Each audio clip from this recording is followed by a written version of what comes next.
Okay, so we're going to look in this video at cold environments and the role of exercise in these cold environments. Now, we've previously talked about warm and humid environments and some of the conditions in those environments, how we acclimatize in those environments.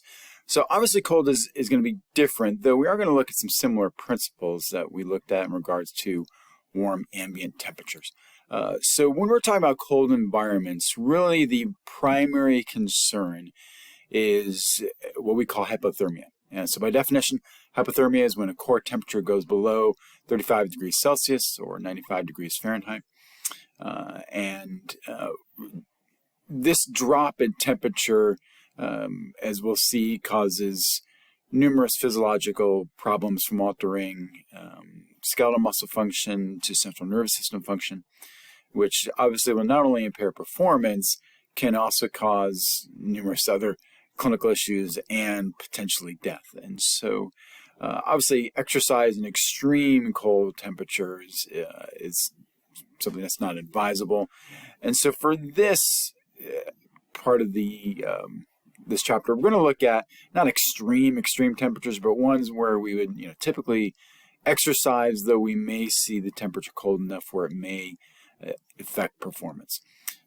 And so it's important to understand that one of the unique things about exercise in cold conditions is that generally we, as humans, tend to do better in these type of environments. And so to give you an idea, our core temperature is 98 degrees Fahrenheit. The average temperature on the planet is 57 degrees Fahrenheit.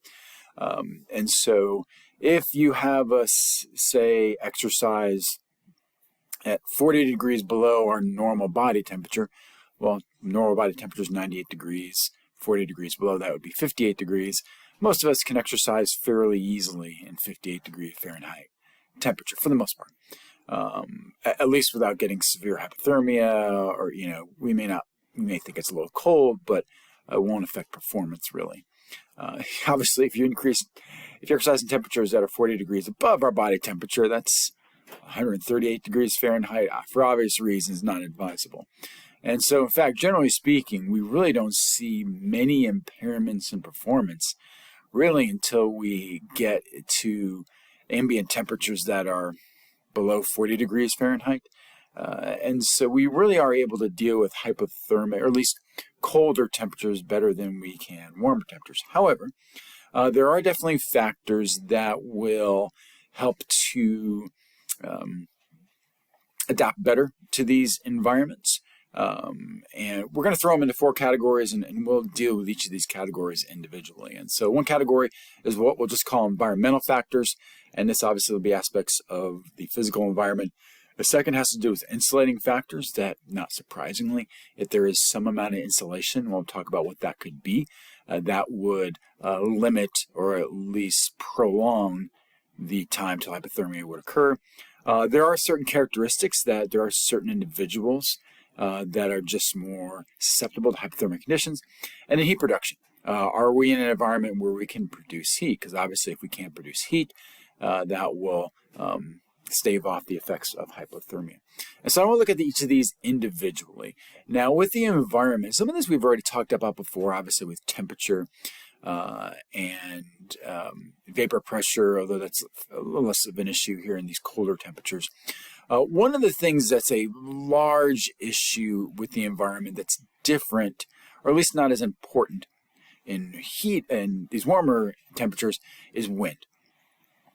Because of the role wind has in removing air that's close to the skin and therefore removing that heat, that's great when we're exercising in warm temperatures. However, when we're exercising in cool temperatures, that thin layer of warm air that could be on our skin gets removed. And so wind plays a sizable role in exercise in cooler temperatures. In fact, so much so, we have a term for its effect. We call it the wind chill index, or the wind chill factor.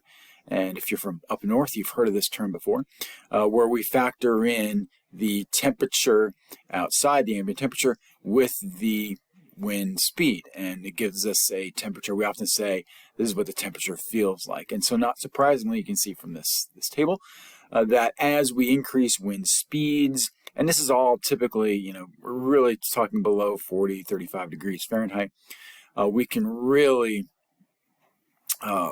really decrease these perceived temperatures and really cause hypothermia to occur far more quickly. And so the wind is far more important here than we see in warmer temperatures.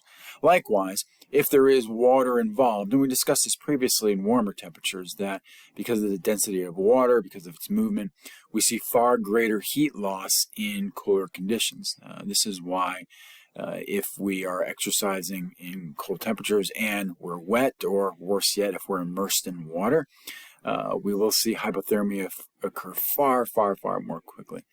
And so that's why one of the reasons with water temperatures, we can easily get hypothermia in water that's 58, 60 degrees, whereas we likely would never get hypothermia in air that is 58 or 60 degrees.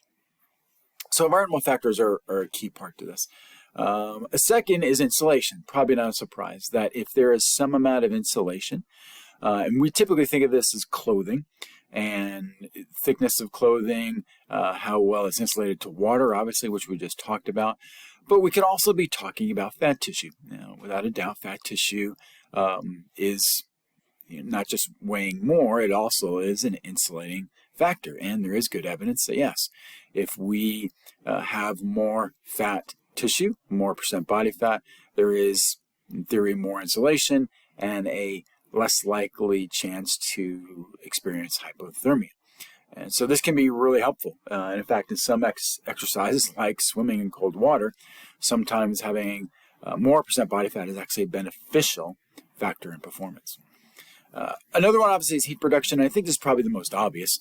How often have you exercised before, and because of sweating, because of you're moving around, after 10 minutes or 15 minutes, you realize you're getting warm, you start to take layers off, right? Even though you might have been cold when the exercise began. And so not surprisingly, we are going to produce heat, which is a byproduct of ATP formation and use, skeletal muscle contraction.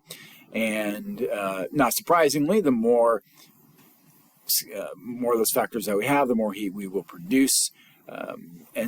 Now, there's obvious downside to this. Obviously, we are using fuel, we're using energy to do this.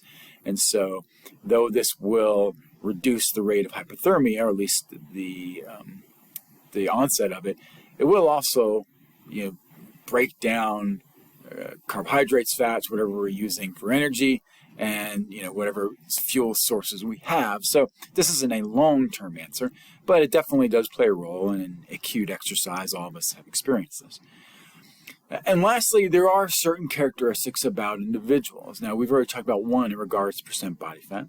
It is also pretty well known that as we age, and in fact, arguably even in very young children, we do see more susceptibility to hypothermia.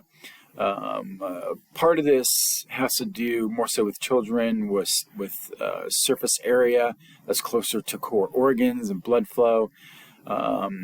In older individuals, it has to do some with fat tissue, some more with an ability to produce heat adequately.